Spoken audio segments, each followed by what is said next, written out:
Welcome to Eggs, the podcast, featuring the best and brightest minds in business leadership, entrepreneurship, and technology. On today's episode, we have Ryan Talbert, a full-time software engineer at 1904 Labs and lead instructor at ThriveDX. Ryan is a seasoned business systems developer with several years of web application design and business management experience in various sectors. He is recognized for demonstrating a natural aptitude for software engineering, as well as detailed programming and information analysis. Colleagues describe Ryan as a progressive, driven, down-to-earth application design and business expert who can be relied on to offer superior solutions, delivering profitable results on time and under budget. Our listeners can count on a great conversation with lots of actionable insights. We're thrilled to have Ryan on the show today, so let's get started. Please join us in welcoming to the show, Ryan Talbert. Hey, Ryan, how are you? Welcome to the show. Hey, thank you. Great to be here. Absolutely. So let's maybe start a little bit at the beginning. We've given a little bit of a top level view, but why don't you tell us a little bit about your background, how you got to where you are today, and what you're doing? Yeah, of course. So my background is, first of all, my parents have always been entrepreneurial, so they've instilled that in me since a very young age. But my personal background, I guess where things get interesting is when I went to college. I went to St. Louis University.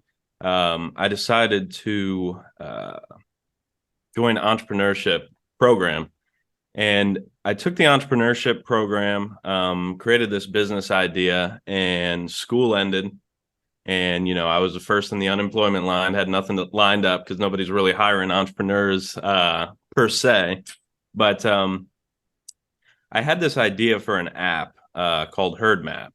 And what it was, I wanted to go out and party. I wanted to have a good night out. So this app would post markers all over Google Maps. And the more people that were using the app, these markers would get redder and redder and redder.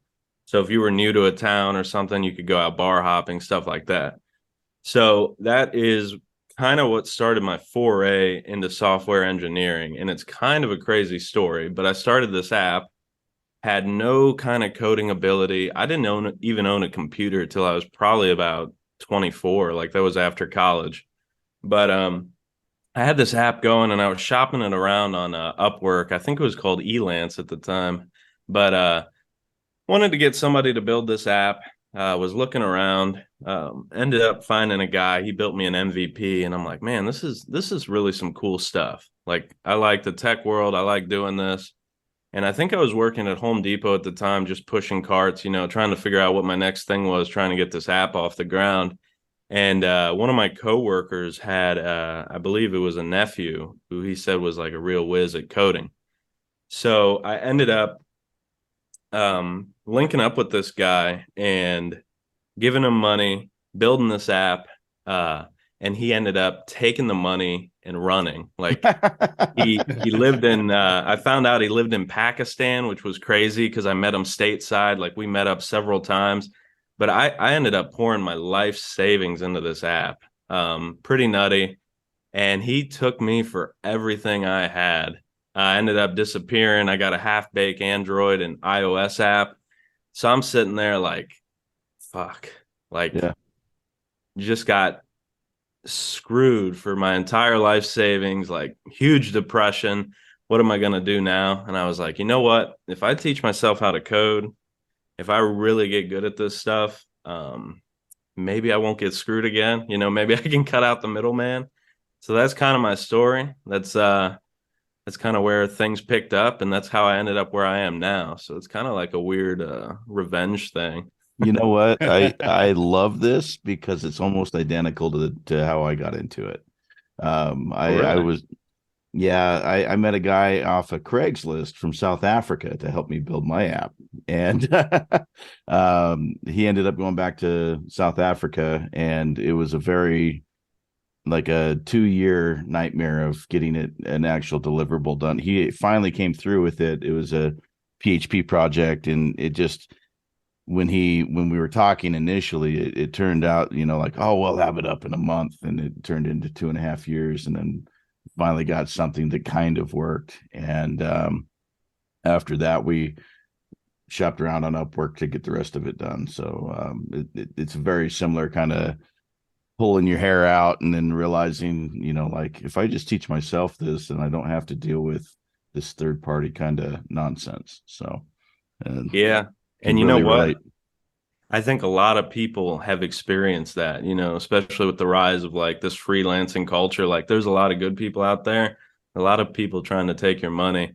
And I forgot to mention the craziest part, right? So he ran back to Pakistan where he was living. He kept giving me the runaround. I'm going to build this. I'm going to build this. And I got what he convinced me to do. And you got to remember, I am not technologically savvy at this point. He convinced me to buy a server on premise in Germany. So I buy this server in Germany. I'm paying like $60 a month. I forget the actual total. But I end up getting a cease and desist letter from the country of Germany saying your server has been tied into over like 1,000 phishing events, credit card stealing. So he had me buy this overblown server, and he's just scamming people left and right, making a killing. It was a total fumble. So, Wow, that's next level. I mean, he's probably mining Bitcoin on it at your expense. yeah, maybe, So, maybe. Yeah, no, that's funny. Well, you got to appreciate people's level of sophistication, because man, it wouldn't even occur to me to do that kind of thing to somebody, but I guess desperate times. So, so let's talk about sort of your next step from there then, just sort of as you're continuing in your career trajectories. So you've taught yourself some skills, and I think a lot of people get to that point and they start a business, or they start freelancing, or they start doing whatever using their skill set. But what did you do next after you sort of had developed a level of competency to move forward? So I've always sort of had like a 5-year plan.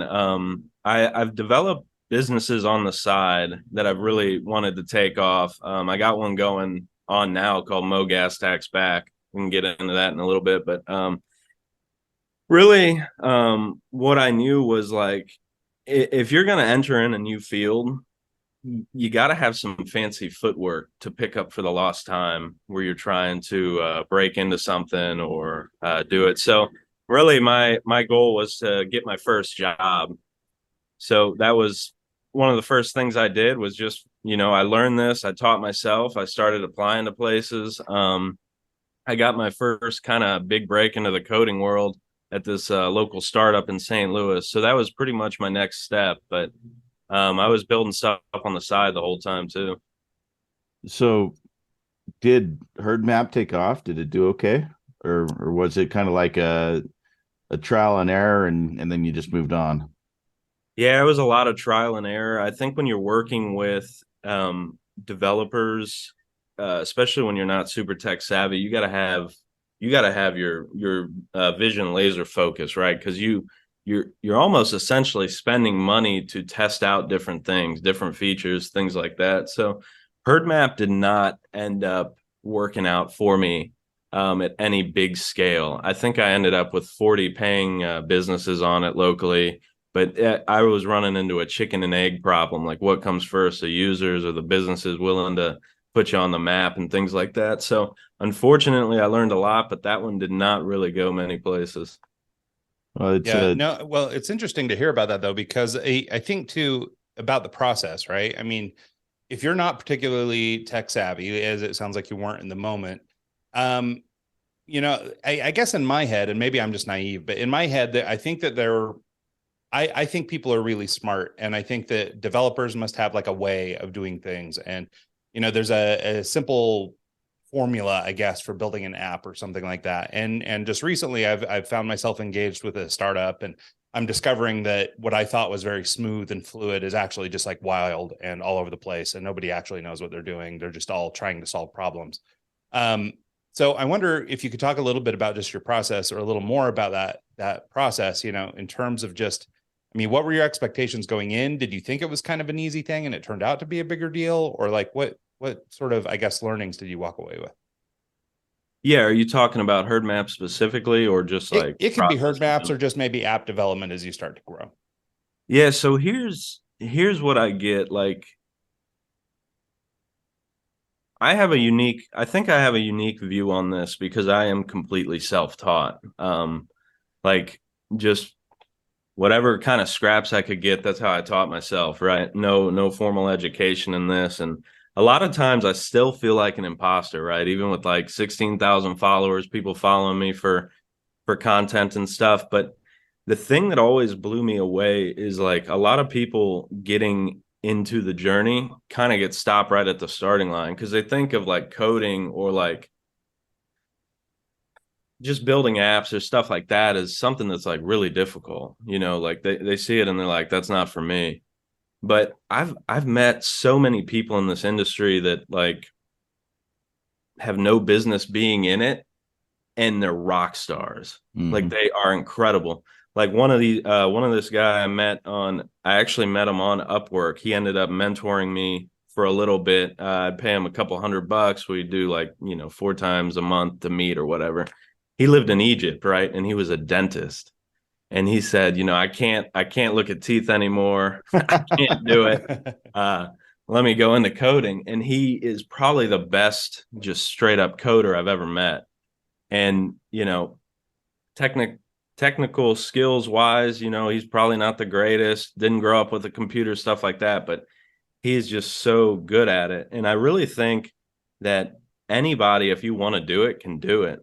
And same thing with building an app, right? Like you look at an app, like especially like HerdMap, that had so many moving parts, but the process was baby steps. Like first I'm like, well, how do I build this, or how do I even find the right person to build this? And they might build a prototype, and you're looking at the full picture at the end of something, but really it's just a sort of like trial and error, baby steps, and you kind of get somewhere towards the end. So does that kind of answer your question?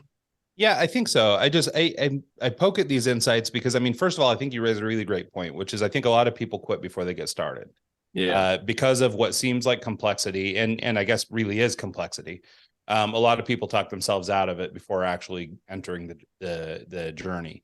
And so I think that maybe that's something to talk about overcoming. But also just, I think the process in general, I think sometimes can be harder to accomplish than you think it is. And maybe I'm speaking at it from a different angle, right? Because I run a marketing agency, right, and we're often sort of sold short in that people don't understand how complex things are to do.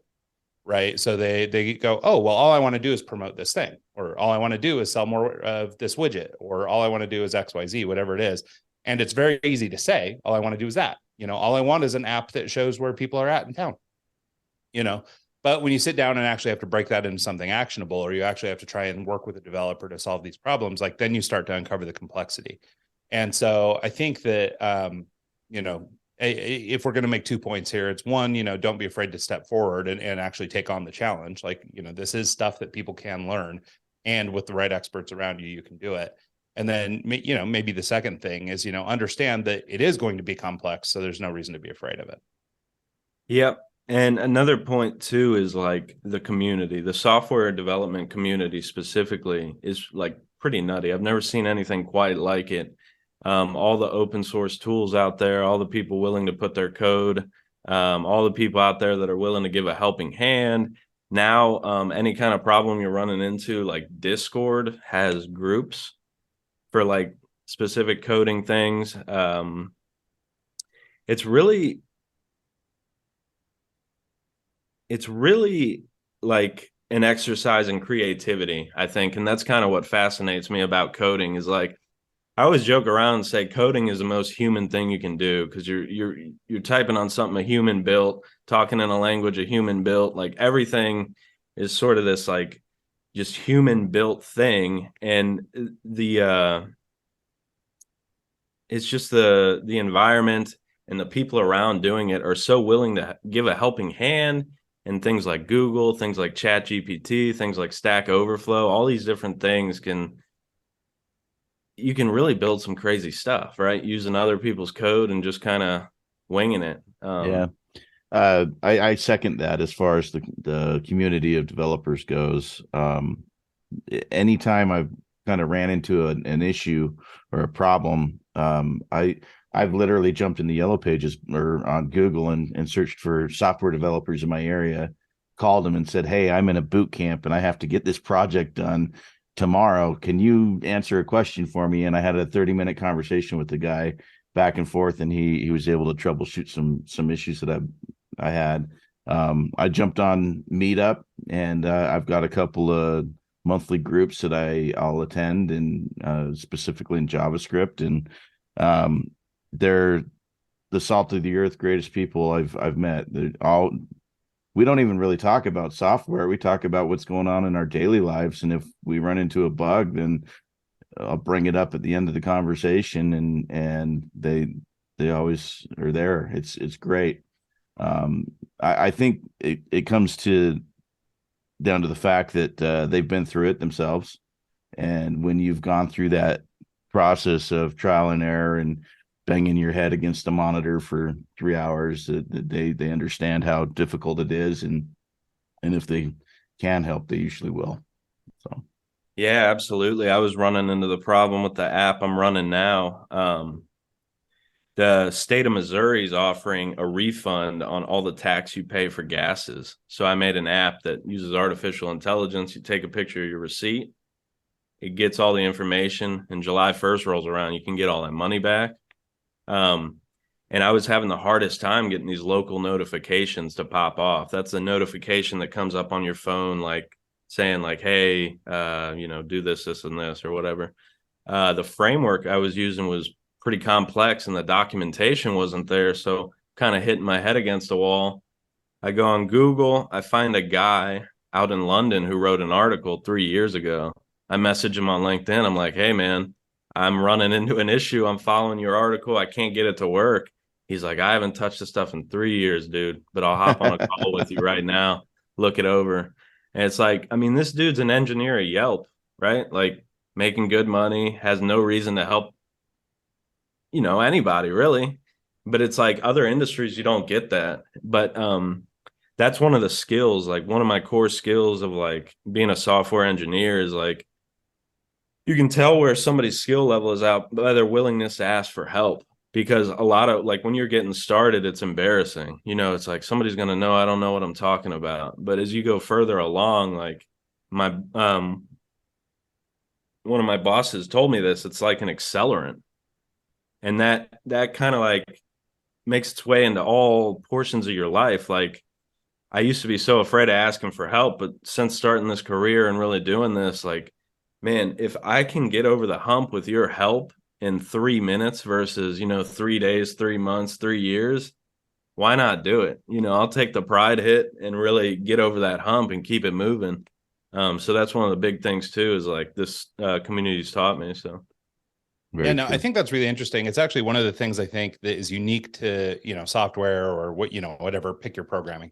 I think it's sort of indicative of ventures or industries that are sort of pioneering stuff, right? So if you think about the old pioneers in America, trying to work their way across this country, there's a lot of, finding your way, right? Navigation. But it's like, you only learn to not go over that mountain by either doing it and dying or hearing about it in town, right? It takes community to basically make a successful journey.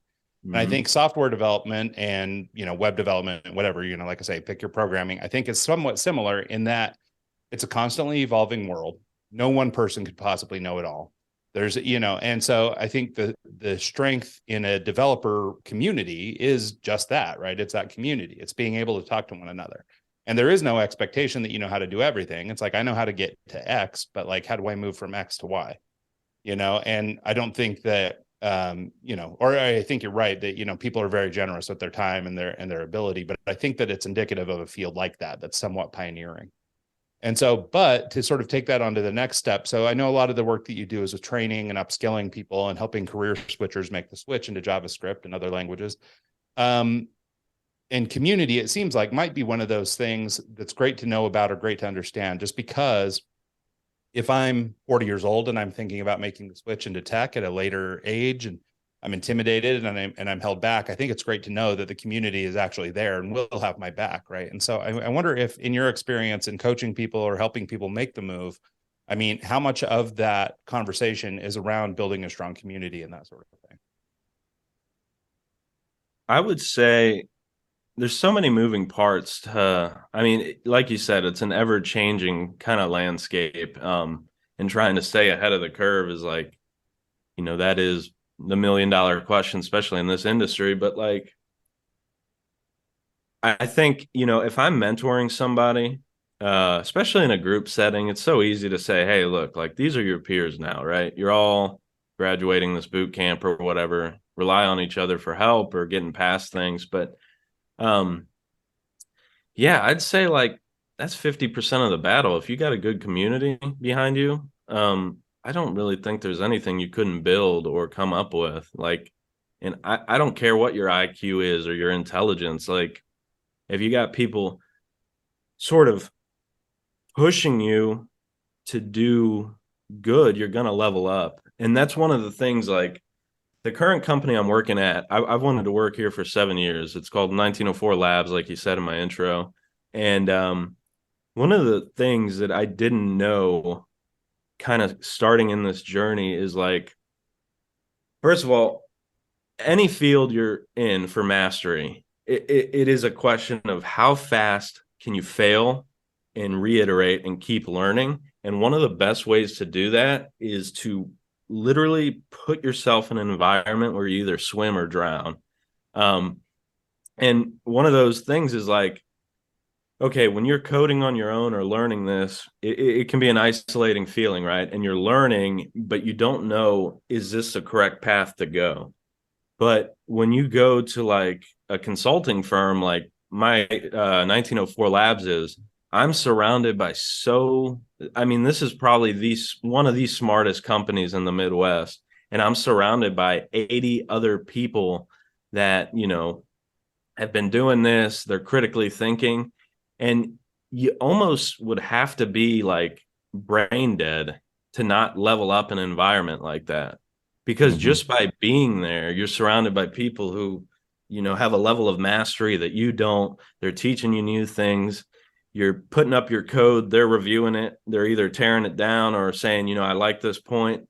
And that is the fastest way to learn, is get yourself in an environment. It's just like anything. You want to get better at marketing, hang out with marketers. You want to get better at filming a podcast. I'm sure you guys have other friends that do podcasts. Like, you got to find that environment, and community is like a huge thing, especially if you're trying to go fast.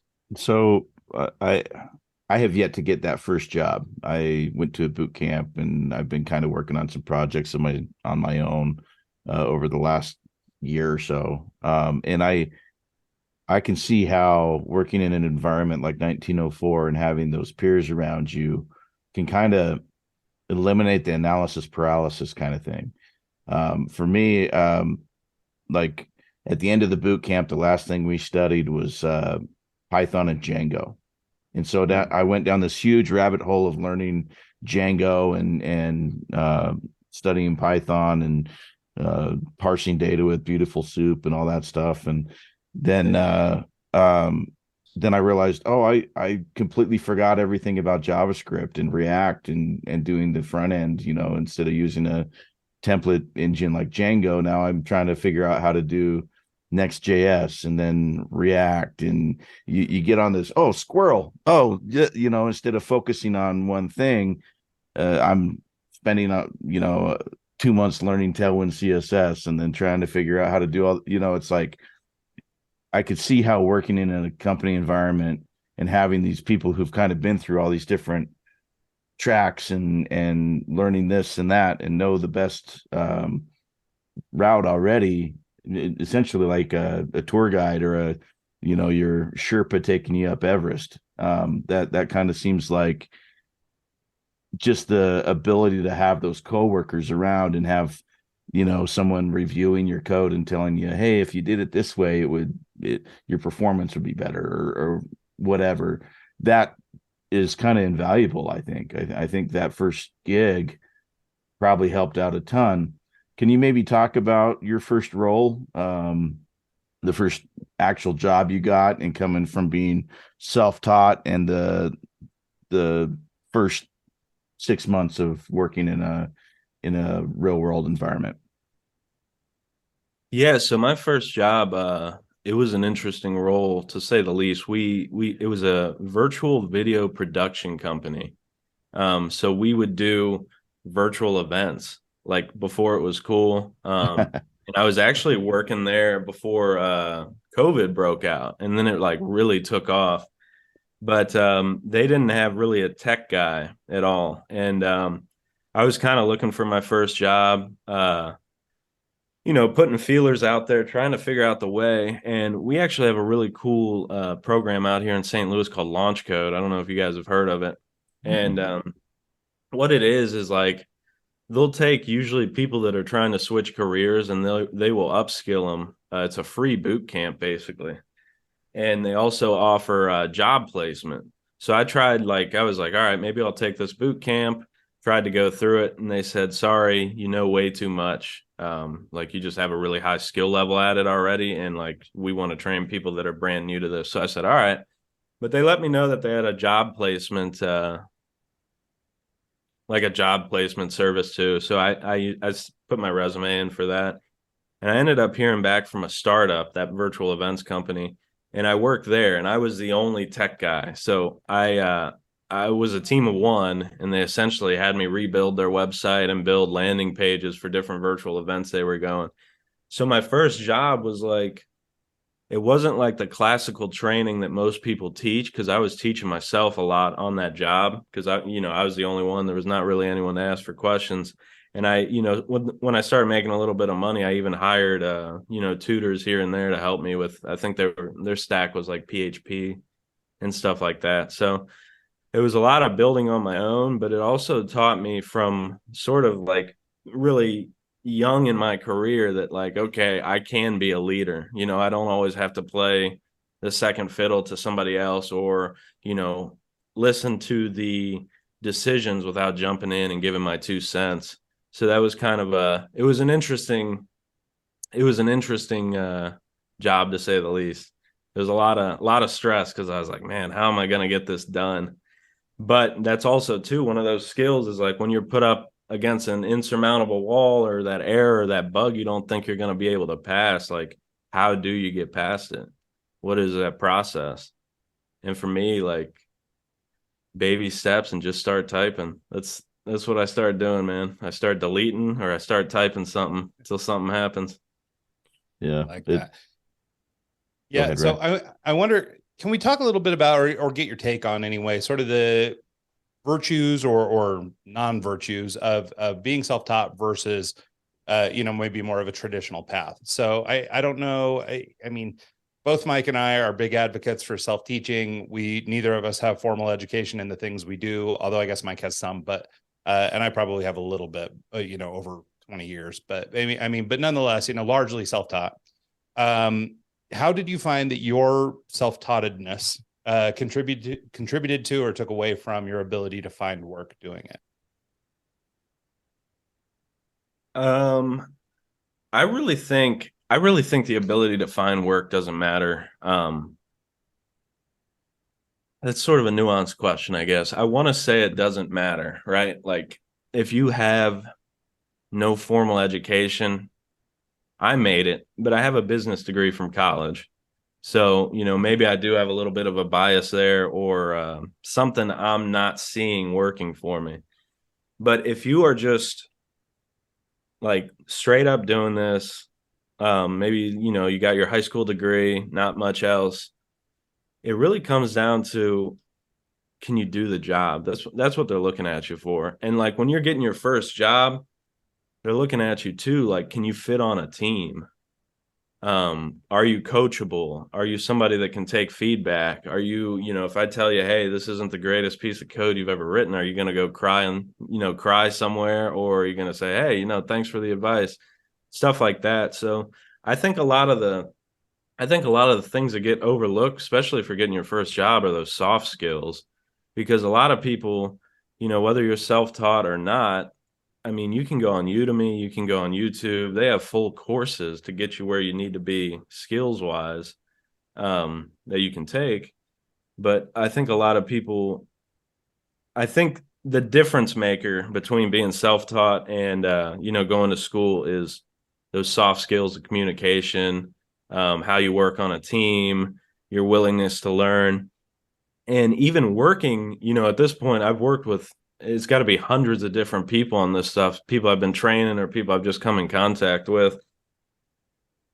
I think a good software developer transcends their education level, point blank. But like what I've noticed is some of the people that are classically trained in this, they lack this sort of scrappiness that I really like. And I see it in you guys, right? Like, you're doing this podcast, you got that little scrappy fire, like, get this done. And that's the people I like to be around. That's the people I like to hang with. That's the people I like to work with. But it's that level of grit. And I've seen it in entrepreneurship too. Like, you see some people, they open up a business and they field the dreams that they hope people will come. And then when the rubber meets the road, they got to actually get out there and tell people about it. They back off, or the business kind of dissolves or whatever. And then you get people like me, like, I'll be out there today putting flyers on cars about my new app, get your gas tax savings back, stuff like that. Like, that's something you can't teach. And I'm not saying everyone that's classically trained in it lacks that, but I have noticed that the self-taught devs, with those hurdles to overcome, or either a chip on their shoulder, they got something out there to prove. Like, there's some scrappy MFers, man. And that's what gets you a job. Yeah, I think that's right. And I think that's, I mean, it's obviously the vibe of the entrepreneur, right? I mean, the person who's willing to go out and risk it all to, find success in business. It's also it seems to be also the personality of people who are largely into industries that are pioneering. I mean, if you're chasing sort of a goalpost that keeps moving, that draws a certain kind of person. But I do think it's good to draw a distinction or understand, the value of self-taught versus traditional. But I understand there's a lot of nuance in there too. But maybe to pile on that, what about people who are maybe later in a career who want to do some, thinking about a career switch? Maybe it's your dentist friend, or maybe it's somebody else, and they're ready to make a switch. I think obviously there are more resources than ever to learn this stuff online, and, to use our friend Mike here as an example, I mean, he spent a lot of time before he did a boot camp, learning a lot of things on his own. And then he did this boot camp to sort of accelerate that learning and get to a point where he felt like he was ready to, enter the job market. So what do you think about, for maybe a person who's a little older, maybe they already have a career and they're thinking about making the switch into tech? I mean, are boot camps and things like that worth it? Is it better to just, invest your evenings in YouTube videos, or what would be your advice? Yeah, so my advice on that is like all great advice, it depends. It really depends on your situation. I am a very goal-oriented person, and I have no issues self-motivating.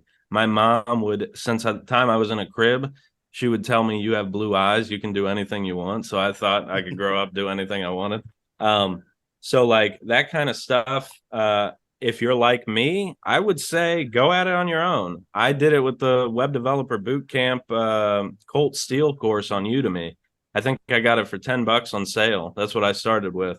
But I've also taught boot camps as well, and those have a really great structure. It helps you already get a budding network of people you're working with from that as well, and they can help you place you in jobs too. So it really depends on what you think is worth it. I'm a little bit of a cheap ass. That's why I taught myself, and I know some of those boot camps can be expensive. But I've seen success with both. So I would say I would not shy away from either at this point. I agree with you. I think your mentality plays a lot into it. Some people need that hand holding to actually get through the first little bits, and even then they need it afterwards. And you could see it in the boot camp that I went through. You could see the students that were like really into it and really working hard, and the ones that were just getting up and doing the bare minimum to try and appease their parents, saying that they're going through something, kind of thing. And yeah, I also agree that you can do it on your own. The only one thing that I got out of a boot camp that I probably couldn't get on my own is learning how to work with a team environment in like GitHub and a repo kind of thing. And that I think was a valuable skill set to pick up on out of the boot camp. But I think you could pick that up pretty quickly in the real world, or work in some open source projects and or go to like a weekend kind of thing with some other developers and try and just get something out there real quick. That brings up a really interesting point I want to touch on, especially for if you're new getting into this. There are a bunch of, so if you think of like getting your first job, you are essentially saying, here is my value proposition. Do you want to hire me based on that or not? And a lot of people compete on the same things, right? They think of software development, they're like, okay, I got to get good at coding, which makes sense. But at a certain point, your level of coding doesn't matter, especially for your first job. They're going to say, okay, you went through a boot camp, this, and this. So does, the 50 other people that have applied. So it's like, how do you set yourself apart to get that first job? And that's something I've really pondered quite a bit. Because like even at my level, it's like, okay, I'm not going to struggle for a job in this industry, but I've done things that have set me apart. I've grown my LinkedIn audience. I've shown some sort of authority figure on my knowledge on React and JavaScript. Like, I've built a bunch of projects. But how can somebody that's just starting out do that? And that point you brought up right there is something that nobody thinks about, is working on a team, especially for a self-taught dev or even in boot camps. You don't see the value of working on a team, but most of your career will be working on a team. Even if you're the head of the team, you're still leading the team. And that comes down to like things like you said, like Git is still a hang up of mine. I feel like Git is riding a roller coaster, and sometimes it goes off the rails and you're just like, man, this is a nightmare, especially when you're working with 3 or 4 different people.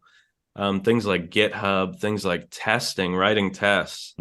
That is something that comes up a bunch that will really make you stand out. And one of the things too I learned on a most recent project I did is I work with a guy that he was a technical writer at one point. And this is something that I didn't even see as a skill for the longest time. But when you're working on a project or you're building something and somebody disseminates information to you, if you can write that down and put it in a Jira ticket or some sort of a work management ticket where somebody else can pick it up and just do it and doesn't have to ask you any questions, how valuable are you to a team?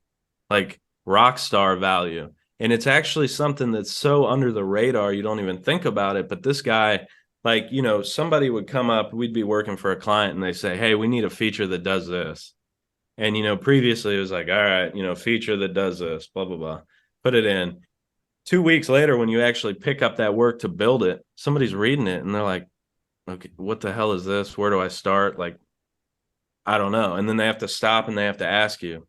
But then working with this guy, he would stay on the call and say, okay, you need a feature to do this. What's the ACs, meaning acceptance criteria? And he would write down all this acceptance criteria, really write it up technically. We never had an issue on that team. We never had to go back and ask the client what they meant. We never had to ask him what it meant when he wrote it. We never had to do anything. We could just pick up a ticket, say, I'm working on this for the day.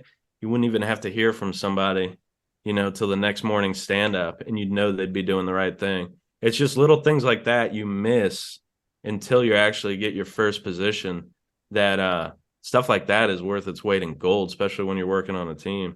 And I think that's stuff you can compete on that nobody else is going to compete on. Well, other boot camp grads like, yeah, I spent 2 weeks learning technical writing so we could move faster when we write sprints, stuff like that. I don't know. There's a lot of little ways you can stick out.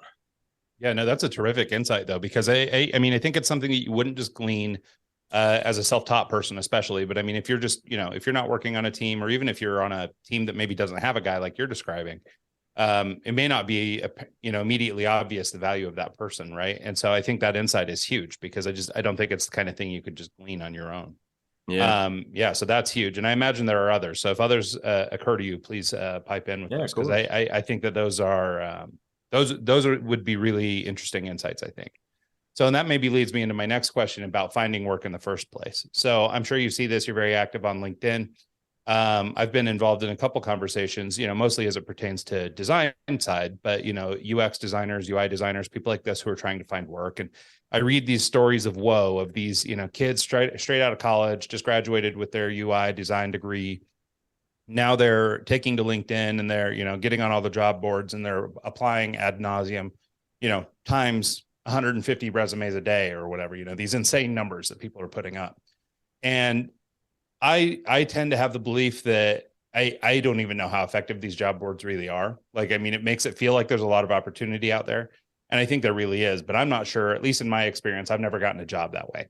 So I don't know if that's the big thing. For me, I would make the argument, or I always advise these people that, in real life, networking is actually much more valuable than, trying to just submit resumes all day on a job board.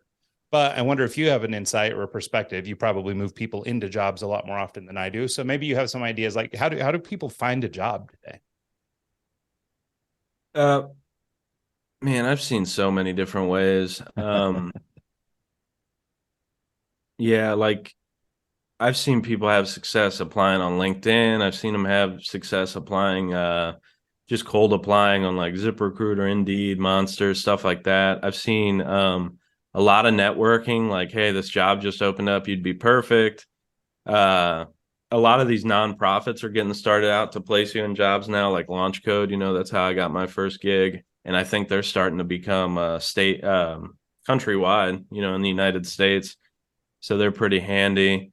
God, I used to do some funky stuff when I was desperate. Like the best way.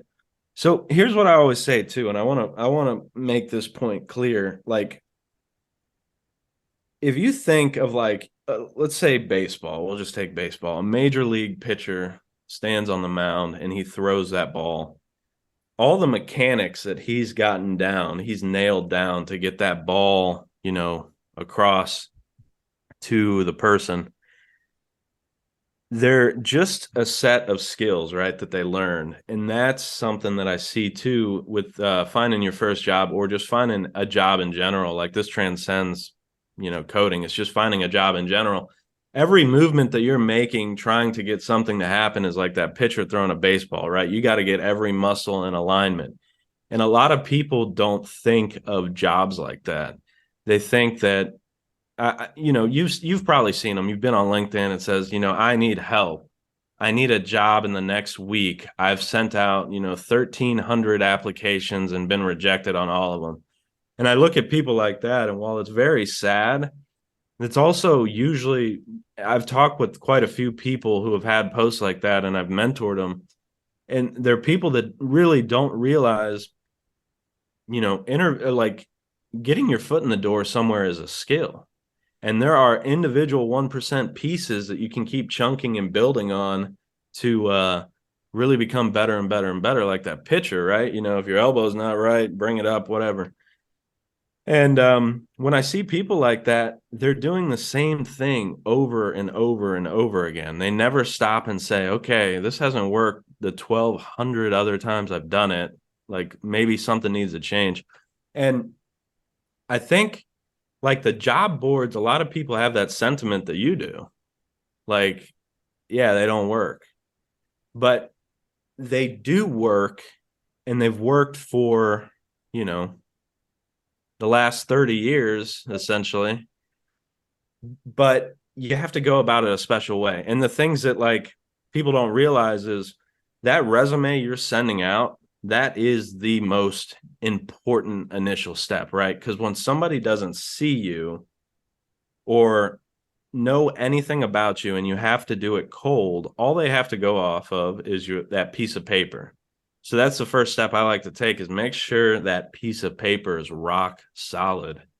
And one of the ways that I got away with doing it was I went on Fiverr. I paid a guy $100 to make my resume ATS certified. And all these, like, especially big companies, but even little companies are affording it now. You send your resume in.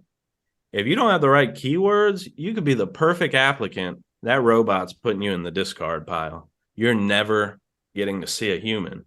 And once I was like, all right, as soon as a human sees it, I was having a lot better success on all fronts. Like, as soon as a human saw it, at least I was getting a call back, somebody saying, hey, we're interested in an interview. And it's like, okay, I go to the interview, I screw up, they don't give me the job. Whatever, that's progress, right? We're getting that pitcher's arm in alignment. So that would be the first thing I say is make sure your resume is like ATS certified. Make sure you're getting the humans. And if you really want a job, I used to call people up and say, hey, I tried to apply, but it's not working. Can I send it to the HR lady? And I'd get in front of a real human, even if it was working. I'm like, I'm just going to skip the line. Like, I'm tired of waiting. I actually did that one time for an interview. I just called them up. I was really desperate for a job. And I'm like, hey, yeah, they told me my interview time, but I don't have it. I forgot to write it down on my calendar. Can you give me? And they go, what? Like, you had an interview? Shoot, we forgot. Sorry. Yeah, can we do Wednesday, whatever? And I just show up for an interview. That's genius. Not? That's But next level. I mean, that's like, make sure your resume is good, and then you can start working on the steps from there. First interview, second interview, third interview. Like, yeah, there's a couple of things I want to just sort of pile onto what you're saying, because I think you're right. And I mean, maybe I'm being a little flippant when I'm saying the job boards don't work or whatever, right? Because clearly, I mean, countless numbers of people get hired this way. So, I mean, clearly they work. But I think what I'm trying to say is kind of what you're saying, which is if I've sent out 1,200 resumes and nobody's responding, well, the problem isn't with 1,200 companies. The problem is me. yeah. And so to your point about building a better resume, I mean, obviously that's a point, that should be taken. One of the other things that occurs to me is don't apply to 1,200 companies. Identify a couple of companies that you actually want to work for and then do the work. And so it's, hey, you want to work for Apple? Okay, well, work for Apple. Figure out how to work for Apple. And it's going to be networking. It's going to be doing just what you did, calling the HR department. And hey, for some reason I can't submit. How do I get it? Or whatever. Maybe Apple wouldn't buy it. But, but the point is, I think that, there's a lot of these different touch points, but I think it's impossible to put a reasonable amount of effort into 1,200 applications, but it's very easy to put a reasonable amount of effort behind 10 or 20. And so I think if you actually take the time and, a lot of people really look at work or finding a job like that company is doing them a favor somehow, right? And they're not looking at their own value. And, like you mentioned, some of the skills that we can add to our repertoire to add value, like we're bringing something to that company as well, right? It's this two-way street. And so for that reason, I think you really do need to almost interview your employers, right? You don't want to shotgun 1,200 companies. You want to go to companies that align with you, spiritually, mentally, physically, whatever. Pick these companies that have values or traits or products or whatever it is that you agree with or that you could be passionate about, and pursue those people with like this white hot passion, right? Yeah. A lot of people, exactly what you're saying. A lot of people downplay their value. But like, there's a reason a company is going to pay you a salary to work for them. You're bringing value, right? And without you, they can't do what they need. So it is a very two-way street. And that's why, personally, when I'm talking to people, especially coaching them through, you got to bring that up a lot with them. Like, they're like, oh my God, I'm looking for a job. I'm desperate. And I've been there. Like, it's emotional thinking. You're making these kind of decisions from a sort of internal place of weakness. You're like, oh my God, like I will take the first place that says yes to me.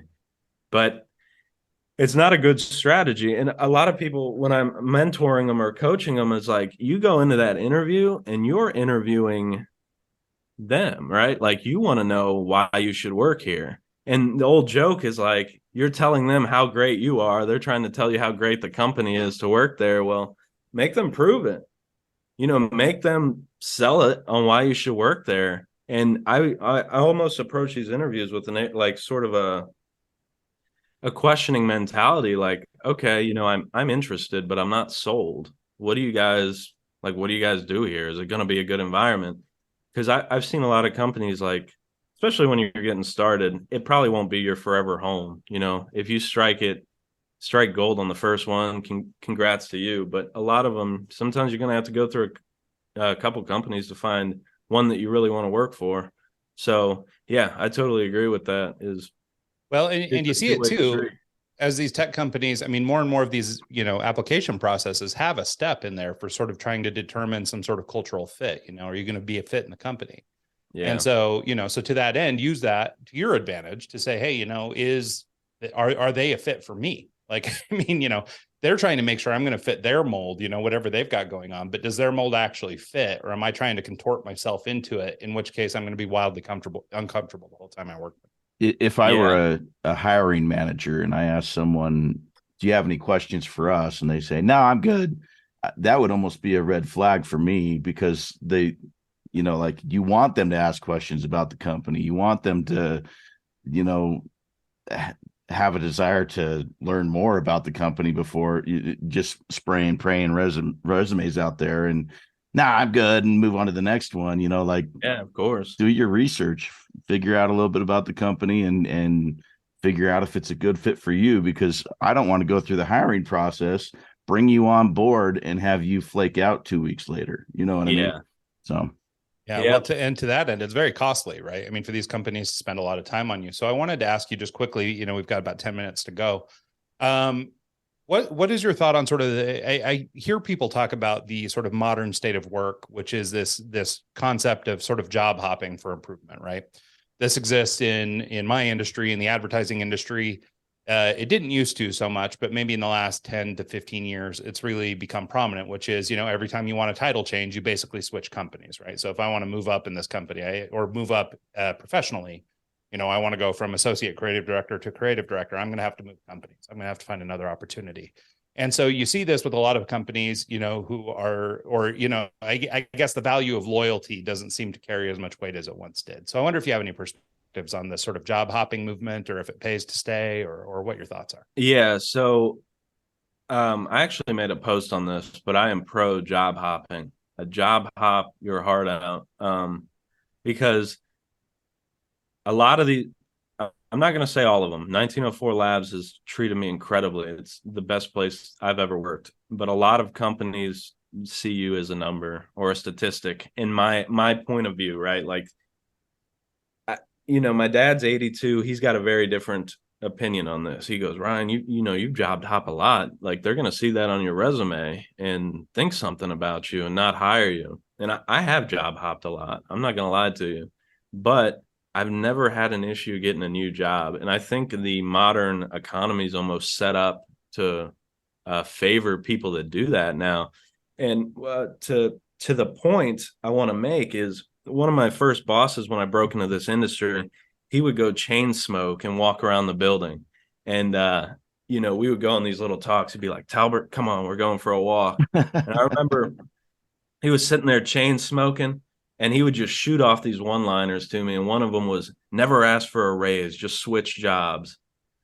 I was thinking about it, right? Like, never ask for a raise, just switch jobs.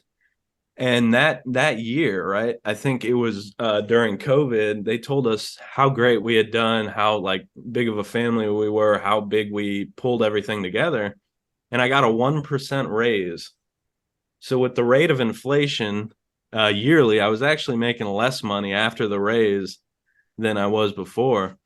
I remember my boss, like, he told me that, and I'm like, you know what? I'm not even going to ask for a raise. Like, I'm just going to leave. My skills have gotten greater. I'm just going to leave. So I left, right? And the next job I took was a $25,000 a year higher paying position based on what I had learned at that one. And the growing potential was much higher. I got to work in React, which I really wanted to work in. But now I had a senior leader on a team who could teach me. And it's just like a lot of companies, when you leave, I left that job and they said, "We loved working with you. Would a raise help you stay?" And it's kind of interesting that they have the money to do that when you're saying you're leaving. But I never advise, once you put your 2 weeks in, I always tell people leave, because when a raise or a promotion comes up, guess what? You're the guy that almost jumped ship. Like, when you say you're going to do something, do it and never go back on your word. And I've had a lot of success with job hopping. A lot of my friends have had success with job hopping, and I've never seen a downside to it. I'm sure there are some, but in the modern age, like, if you want that pay raise, if you're not learning, that's my 2 criteria. Do you feel like you're getting paid for your work? And do you feel like you're learning? If one's a yes, cool, I'd consider staying. If two's a yes, hell yeah, stay. If you got two no's, it's time to look for greener pasture. So that's my 2 cents. No, I think it's interesting, and obviously it's a contested point because it obviously changes, it seems, a little bit by demographic. It's funny. I have a family member who's dealing with this right now where she just left a position after nearly 30 years in a company. And basically it amounted to, she wasn't getting the raise she wanted. She couldn't find the vertical growth she wanted, that sort of thing. And so she took a new position and she's not loving it, but the money's better and all that kind of stuff. And now somebody's come out of the woodwork. I mean, she just took this position 3 weeks ago. And a new former boss has reached out to her and says, hey, I've got this new opportunity for you. And she's got this like guilt, right? Because she's, in her 40s and has sort of that mentality that you be loyal to your company, right? And, these people put a lot of money into me and they did all this stuff to make sure I could come on board. And here I am going to jump ship. And I was talking to her about this yesterday. And I was like, well, at the end of the day, that loyalty thing's out the window. And if you're not taking care of yourself, they're looking for how to pay you the least to get the most output, basically. And to our discussion a few moments ago about maybe, interview the companies you want to work with and find the companies that want to work with you. I mean, if companies are savvy and companies are smart, they're going to start figuring out this job hopping thing. And if it doesn't behoove them, maybe there's some deep state stuff going on in business where they know that this is actually better for them. But like, they should understand or be preemptive that the reason everybody's moving is for this reason. So if I can afford to pay more for that position, I should be paying more for that position. And so, if companies choose not to do that, that's their business, but you will hop, right? And it's not always money, to your point, right? If you have one of the two things, if you're learning and you're happy with that, then cool. I mean, it's not always money. Like in the case of this family member, she took more money, but she has to leave to work at 3 a.m. And like, who wants to do that? Nobody, I don't want to do that. Like, there's no amount of money they could pay me that would make it worth it. Yeah. And so, money stops being everything when you're really struggling, especially if you got nothing going on and it's your first job. Money is pretty much anything or everything. But when you actually get on the job and you start to realize, okay, they're mistreating me, or they're, like, the money's cool, but I can go elsewhere and, they'll be nicer or not yell at me when I ask a question or something like that. It becomes a really easy switch. And it's like, man, life is so short. Why would you work at a place you hate? People look at me. This guy, he was at Costco and his tire, he got a flat and I helped him change it. And he was a teacher and he asked me where I work. And I'm like, 1904 Labs, greatest company on earth. He looked at me like I had two heads. He's like, I've never met anyone that likes what they do. And I'm like, man, that is so weird to me. Like, we spend so much time working. Why not love it? So if job hopping's what it takes to do it, do it. That's actually been kind of a priority for me in my life. I've always kind of lived meagerly, just enough to kind of like pay the bills and do what I need. And as a DJ, it's kind of nice to work Friday and Saturday night and have the rest of the week off. Yeah. And that kind of mentality has kind of been my approach to, like, live first and work second, and if you can have the best of both worlds, where you have a job that you love and you enjoy doing it and you get paid really well for it, that's even better. So yeah, of course. Yeah. Before we bounce, we're almost at that time. The last thing I want to talk about is developing your network on LinkedIn. How did you get 16,000 followers in such a short amount of time? That's just next level. That's pretty impressive.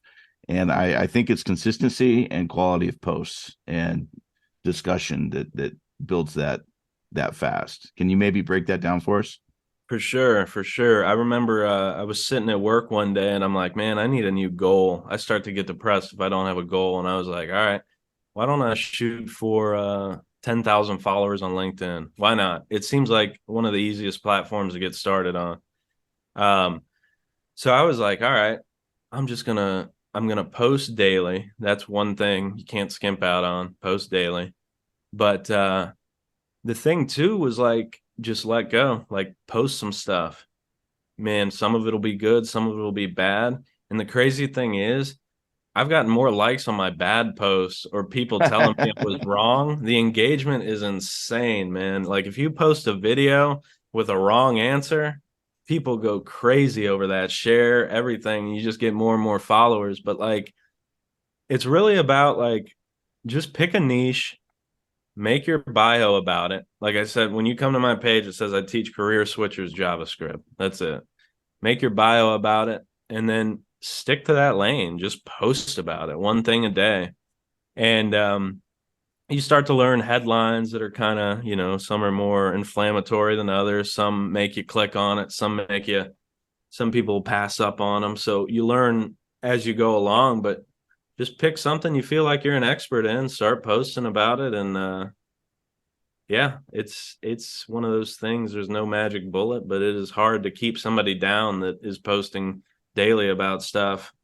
And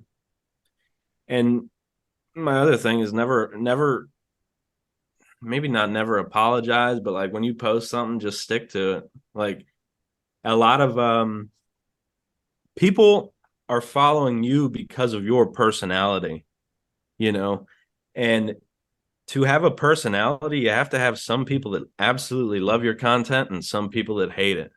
And the fastest way to get big is to find the stuff that people hate and the stuff that people love and really just hammer home on that. Like I have one that I think I do. There's 3 differences between a $50,000 React dev and a $100,000 dev. Man, that sets people off. I get people making fun of me. I get people that love it. I get people sharing it. I get people going, oh, this douchebag again. Like, I love stuff like that because it's just engagement and it gets people talking and it's fun. So don't be afraid. Don't be afraid to like kind of go out on a limb. That's my advice. I also noticed you don't have a portfolio, or we couldn't find a link on your LinkedIn page. You're obviously at that point where you don't necessarily need it because you've got the gigs and the work history, but obviously as someone up and coming, you would think a portfolio is necessary. Do you, you know what I'm getting at? Do you have a personal website that I just couldn't find? I had one for a long time. I let the domain expire. I don't really use it too much. I really let GitHub be my portfolio, especially. But yeah, like I remember one job that I got, they wanted to do a coding test, and I hate coding in front of people, hate it. So I was like, well, what if I just walk you through one of my portfolio projects? Because that's one of the, like, that's more real world than you watching me code something in front of you. And they're like, sure, nobody's ever asked us that. So I took them to my GitHub, fired it up, said, look at this code I wrote here. I did this, this, and this. They're like, cool. They hired me. So, yeah, I kind of just brought it up as needed. Really never had anything that, you know, you could go here and check out. So it's not super necessary in my opinion, but I've seen people be successful with them, seen people be successful without them. So perfect. Yeah, love it. Well, so on that note, do you want to give people a quick, you know, where can they find you online? You know, since it's not your portfolio, where's the best place to track you down? Yeah, if you want to see what I'm up to, LinkedIn, Ryan Talbert. I think it's linkedin.com/RYAN-TALBERT. And if you really want to support me, like I said, I got, if you're living in Missouri buying gas, I got that app out called Mo Gas Tax Back. It's on both iOS and Android. You just take a picture of your receipt and get some gas money back. So, yeah. Love it. Love it. That's awesome. Well, thanks so much, Ryan, for taking the time to do this. It's been awesome and really great insights. Appreciate your time. Yeah, awesome meeting you guys. Thank you so much for doing this. Yeah, and thanks so much to everybody who tunes into the show this week and every week. We'll see you guys next time.